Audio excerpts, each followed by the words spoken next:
ሰላምና የተከበራችሁ ቻናላችን ቤተሰቦች ዛሬ ደግሞ በአዲስ እና ሰበር መረጃ ወደ እናንተ መተናል። ለዚህ ቻናል አዲስ ከሆናችሁ ቻናላችንን ሰብስክራይብ በማድረግ የደወል ምልክቷንም በመጫን ቤተሰብ እንድትሆኑ ስል በታላቅ አክብሮትና ትህትና ጠይቃችኋለሁ። ዛሬ አዲስና ሰበር ትኩስ መረጃዎችን ወደ እናንተ ይዘን መተናል። እጅግ አሳዛኝና ልብ ሰባሪ በሆኑ መልኩ እየተንቀሳቀሰ ያለ የኢቢኤስ ጉዳይ አሁን ባለው ሁኔታ ደግሞ እልባትም ያገኘ ይመስላል። ይህንን መረጃ ሙሉ በሙሉ ወደ እናንተ ይዘን መተናል። በመቀጠል ደግሞ ከአማን ፍስሐጽዮን የቀብር ስነስርዓትም ጋር የተገናኙ አስደንጋጭና አሳሳቢ ጉዳዮችም ተነስተዋል። ይህንንም መረጃ ወደ እናንተ እናደርሳለን። ሀሳብ አስተያየታችሁን ኮሜንት መስጫ ሳጥን ላይ እንድታሰፍሩና በመቀጠል ደግሞ ወዳጅ ዘመዶቻችሁ ቪዲዮን ሼር እንድታደርጉ በታላቅ አክብሮት ጠይቃችኋለሁ። ዛሬ ወደ ያስኩላችሁ ሰበርና አዲስ መረጃ አልፋለሁ። እስከ ፍጻሜው አብራችሁኝ ቆዩ። የአማን ፍስሐጽዮንን እልፈት አስመልክቶ ኢቢኤስ ቴሌቪዥን አዲስ አመራርና ቤቱን ወደፊት የሚያስቀጥል ሰው ሊመርጥ እንደሆነ ተሰምቷል። ይህም ደግሞ ቀጥታ የቴሌቪዥን ማሰራጫ ጣቢያው አሁን ካለበት ሁኔታ ወደኋላ እንዳያፈገፍግና ነገሮች እንዳይበላሹ ተብሎ አዲስ አመራርና ሰራተኞችን በትክክል ማኔጅ የሚያደርግ ሰው ወይም የሚመራ ሰው ሊመርጡ እንደሆነና ያም ሰው በእጩነት እንደተዘጋጀ ተሰምቷል። ይህንን አስመልክቶ ደግሞ አዲስ አመራር ሲመጣ በሰራተኞች ላይ ምን አይነት ጫናና ተጽዕኖ ሊያሳድር ይችላል የሚለው የብዙዎቹ ስጋት ሆኗል። ይህን ተመልክተው ደግሞ አዳዲስ መረጃዎች በሚወጡበት ሰዓት ይህንን ቀጥሎ ኢቢኤስ ቴሌቪዥንን ልክ እንደነ አማንና በሱ ስር እንዳሉ ሰዎች ማን ሊያስቀጥል ይችላል የሚሉ ጥያቄዎች ተበራክተዋል። ነገር ግን አንዳንድ ሰዎች እንደሚሉትም ከሆነ አሁን ባለበት ሁኔታ ኢቢኤስ ቴሌቪዥን የማሰራጫ ጣቢያዎችና ፕሮግራሞቹ እንዳይቋረጡ በሚል ሁኔታ አዲስና ጠንከር ያለ መሪ መርጦ ከቴሌቪዥን ማሰራጫ ጣቢያው ጋር እንዲቀጥል ሀሳቡን ሰንዝሯል። ይህን ተከትሎ ነገር ግን ሰራተኞቹ አሁን በሚቆዩበት በዚያ ቤት ላይ አዲስ የሚመጣው አመራር ትላንት የነበሩ ሰራተኞችን ሙሉ በሙሉ ሊያሰናብት ይችላል፣ በአዲስ መልኩ ሊዋቀር ይችላል የሚለው ነገርም ተሰምቷል። የነጻነት ወርቅነህ እልፈትም አዲስ ነገሮችን በሰዓቱ ሲያስነሳ እንደነበርና የቤተሰብ ጨዋታ የሚለው ወደ ነጻነት ጨዋታ እንዲቀየር ተብሎ ይነገራል። በዚያ መካከል ግን አንድ ሀሳብ በቷል። ማን ያውቃል የነጻነት ወርቅነህን ጨዋታ ባልተቀበሉ ሁኔታ ወይም አዲስ በሆነ ሰው ለማስጀመር ሁኔታዎች ፈታኝ እንደሆኑና አሁን ባለው ሁኔታ ከነጻነት እልፈት በኋላ የቤተሰብ ጨዋታ የመቀጠሉ ሁኔታ ከባድ ነገር ውስጥ ገብቷል። ያንን ተከትሎ አዲሱ አመራር የቤተሰብ ጨዋታንም አንዳንድ ፕሮግራሞችን ሙሉ በሙሉ ሊሰርዙ ይችላሉ ተብሎ እየተነገረ ይገኛል። የነጻነት ጨዋታ ተብሎ ቢቀየር ህዝቡ ደስተኛ ቢሆንም ነገር ግን አሁን ባለው ሁኔታ የነጻነት ጨዋታ ሆኖ ላይቀጥልም፣ ሙሉ በሙሉ ፕሮግራሙ በአዲስ አመራር ምትክ ላይ ላይቀጥልም ይችላል የሚሉ መረጃዎች ወጥተዋል። ሙሉ በሙሉ ከነጻነት ውጪ ነገሮችን ማስቀጠል ስለማይቻል የቤተሰብ ጨዋታን ሙሉ በሙሉ ሊሰርዝና አዲስ ፕሮግራሞችን ይዞ ሊመጣ እንደሆነ መረጃዎች እየወጡ ይገኛሉ። ይህም ተከትሎ ደግሞ ኢቢኤስ ቴሌቪዥን ላይ የሚደረጉ ፕሮግራሞችን እንደ አዲስ መዋቀር አለባቸው የሚል አመለካከት እንዳለውና ኃላፊው በሚቀጥልበት ህይወት መንገድ ውስጥ ብዙ አዳዲስ ስራዎችን ለመስራት እቅድ እንደያዘ ተናግሯል። ይህን ተከትሎ ደግሞ አሁን የሚመረጠው ኃላፊ ከሰራተኞች ጋር ያለው እንቅስቃሴ ምን ሊሆን ይችላል የሚሉ ስጋቶችም ወጥተዋል። ብዙ ሰራተኞችን እንደ አዲስ ሊቀጥርና ሁኔታዎችን ሊቀያይር እንደሚችል መረጃዎች እየወጡ ይገኛሉ። የነጻነት ጨዋታ ተብሎ ሊቀጥል ይችላል የሚለው የቤተሰብ ጨዋታ ፕሮግራም ሙሉ በሙሉ ላይኖርም እንደሚችልና አንዳንድ ፕሮግራሞች መቀያየር እንደሚገጥማቸው መረጃዎች እየወጡ ይገኛሉ። ያንን ተከትሎ ብዙዎቹ ስጋት ላይ የወደቁ ሰራተኞች አሉ። ኢቢኤስ ቴሌቪዥን ብዙ ሰራተኞችን እያሰናበተ እንደሚገኝ ብናቅም ነገር ግን አሁን ባለው መረጃ መሰረት ብዙ ሰራተኞች በአዲሱ አመራር ምክንያት ቤቱን ለቆት ሊወጡ ይችላሉ የሚል ስጋት ብዙዎቹም እየተናገሩ ይገኛሉ።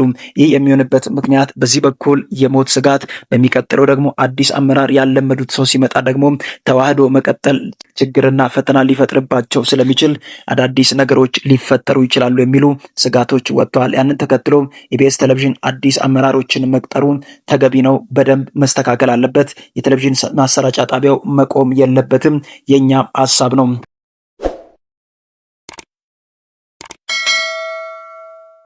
ሉላ ገዙ መልእክቷን እንደዚህ በሚል ሁኔታ አጋርታለች። እጅግ በጣም የምወዳችሁና የማከብራችሁ የኢቢኤስ ሰራተኞችና ኃላፊዎች በሙሉም እጅግ በጣም ብዙ ውለታዎችን ውላችሁልኛል። አብሬያችሁ ስራ በሰራው ጊዜ ትላልቅ ነገሮችን ከእናንተ ተምሬያለሁ። አንዳንድ ጊዜ በደከመኝ ሰዓት እያበረታችሁኝ ከጎኔ የሆናችሁ አይዞሽ በርች እያላችሁ ከጎኔ የነበራችሁላችሁንም ከልብ አመሰግናለሁ። አሁን በዚህ ሰዓት ኢቢኤስ ያለበት ሁኔታ ልቤን እጅግ አሳዝኖታል። ያልጠበቅኩትና በህይወቴ ዘመን አስቤ ማላቃቸው ነገሮች እናንተ ጋር እየመጡ ይገኛሉ። በተደጋጋሚ የምወዳቸውን ወዳጆቼንና አብሮኝ በስራ የቆዩ ሰራተኞችን አጥቻለሁ።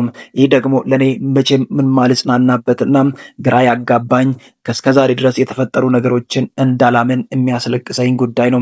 በዛ ቤት በቆየሁበት ሰዓት ረጅም ዓመታቶችን የተሻለ እድል ተሰጥቶኝ ከፊት ሆኜ መርቻለሁ።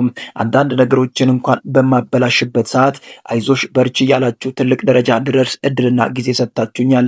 ብዙዎቹ በሚሰናበቱበት ጊዜ እኔ እዛ ቤት እንድቆይ እድልና ጊዜ ሰጥታችሁኛል። አብሬያችሁ በመስራቴ ትልቅ ደስታና ትልቅ ክብር ይሰማኛል። ነገር ግን አሁን ቀጥሎ ባለው የህይወት መንገድ ውስጥ ኢቢኤስ ቴሌቪዥን ሰው ያስፈልገዋል። የሚደግፉ ቀጥሎ ፕሮግራሙን ደግሞ ወደ ተሻለ ደረጃ የሚያደርሱ ትላልቅና ጠንካራ ሰዎች ያስፈልጉታል። ይህንን ተከትሎ ደግሞ አሁን እናንተ እዛ ያላችሁ ምንም አይነት ፍርሃት ሳይሰማችሁና አብሯችሁ በነበረ ሰውና ቀጥሎ በሚፈጠርባችሁ ነገር ሰግታችሁ ስራውን እንዳትለቁ መልእክቴን አስተላልፋለሁ። ምክንያቱም ፈጣሪ በጠራን ሰዓት ሁላችንም እንሞታለን። ሞት ሆን ተብሎ የሚመጣ ነገር አይደለም። እኛ ሁላችንም ተረኞች ነን፣ ወረፋ ጠባቂዎች ነን። መቼ ወደ ፈጣሪያችን እንደምንሰበሰብ አላቅም። ነገር ግን ሁላችንም ዛሬ ላይ ያለውን ወሬና ንግግር ትተን ሁላችንም አብሮን የነበሩ ሰራተኞችና ኃላፊያችንም ጭምር አጥተናል። ነገር ግን ሳትፈሩና ሳትደነግጡ ምንም አይነት ድንገት እሞታለሁ በሚል ስጋት ውስጥ ሳትሆኑ እዛ ቤት በደስታ ቀጥሉ። ማን ያውቃል፣ አንዳንድ ጊዜ ፈጣሪ ሊፈትናችሁ ፈልጎ አንዳንድ መጥፎ ነገሮችን ወደ እናንተ ሊያመጣ ይችላል። ስለዚህ ያንን አይታችሁ ኢቢኤስ ቴሌቪዥንን ለቃችሁ ሳትወጡ ኢቢኤስ ሰው ስለሚያስፈልገው እዛ ቤት እንድትቆዩና አብራችሁ ጠንክራችሁ ተያይዛችሁ እንድትሰሩ ስትል መልእክቷን አስተላልፋለች። ሀና ዮሐንስም እሷን አስመልክቶ አዲስ ነገሮችን ተናግራለች። ከዚህ በፊት ሉላ ገዙ የምታዘጋጀው አንድ ፕሮግራም አለ፣ ሁላችንም የምናውቀው። ሀና ዮሐንስ የምታዘጋጀው ፕሮግራም እንተዋውቃለን ወይ የሚለውን ፕሮግራም ወደ ሉላ ገዙ ኢቢኤስ ቴሌቪዥን እንደቀየረውና ከሀና ስንብት በኋላ ያንን ፕሮግራም እሷ እንዳስቀጠለች ይታወቃል። ያንን ተከትሎ ሀና ዮሐንስ በሉላ ገዙ ላይ ቅሬታና አንዳንድ የልብ ሀዘኖችን ወይም ልቧ ተሰብሮ አንዳንድ ነገሮችን ሉላ ገዙ ላይ እንዳወራች ይታወቃል። ከስራ በኋላ ተገናኝተው አንዳንድ ነገሮችን ለመናገርና ሉላን ገዙን ማስቀየሟን ተከትሎ ደግሞ ይቅርታ መጠየቋ ተሰምቷል። ሀና ዮሐንስ እንደዚህ ስትል ተናግራለች። በሰዓቱ በነበረኝ ሁኔታ ስሜታዊ ሆኜ አንዳንድ ነገሮችን አውርቼብሽ ሊሆን ይችላል። ነገር ግን አሁን የገባሽበት ሁኔታ እጅግ ልቤን አሳዝኖታል። በኢቢኤስ ቤት ብዙ ዋጋዎችን ከፍለሻል። ነገር ግን አሁን በኢቢኤስ እና በአንቺ መካከል በተፈጠሩ ነገሮች አዝኛለሁ። ውዷ ጓደኛዬ፣ በዛቱ በነበረኝ ሁኔታና ስሜታዊነት ያስከፋውሽን ሁሉ ይቅርታ አድርግልኝ። አንቺ ሳትሆኚ በኢቢኤስ ሁኔታ ውስጥ ነው የተናደድኩት። እኔ ሰራ የነበርኩትን ፕሮግራም አንቺስ መስራት መቀጠልሽ ሳይሆን በሰዓቱ ያናደደኝ ከዛ ቤት መሰናበቴ ነው። ስለዚህ በሰዓቱ በአንቺ ላይ ያወራሁትን ነገር ሁሉ ይቅርታ አድርጊልኝ የሚል መልእክቶችን ለሉላ ገዙ አስተላልፋለችም። ለዛሬ ያስኩላችሁ ሰበር መረጃና ትኩስ መረጃ ይህንን ይመስላል። ለዚህ ቻናል አዲስ ከሆናችሁ ቻናላችንን ሰብስክራይብ በማድረግ የደወል ምልክቷንም በመጫን ቤተሰብ ይሁኑ። ለወዳጅ ዘመዶቻችሁ ቪዲዮን ሼር በማድረግ ሀሳብ አስተያየታችሁን ደግሞ ሀሳብ መስጫ ሳጥን ላይ እንድታሰፍሩ ስል በታላቅ አክብሮትና ትህትና ጠይቃችኋለሁ። በቀጣይ አዲስና ሰበር ትኩስ መረጃ እስከምንገናኝ ድረስ ባላችሁበት ሁሉ በፈጣሪ ሰላም ተጠበቁ። ቸር ቆዩ፣ ቸር ሰንብቱ እላለሁ።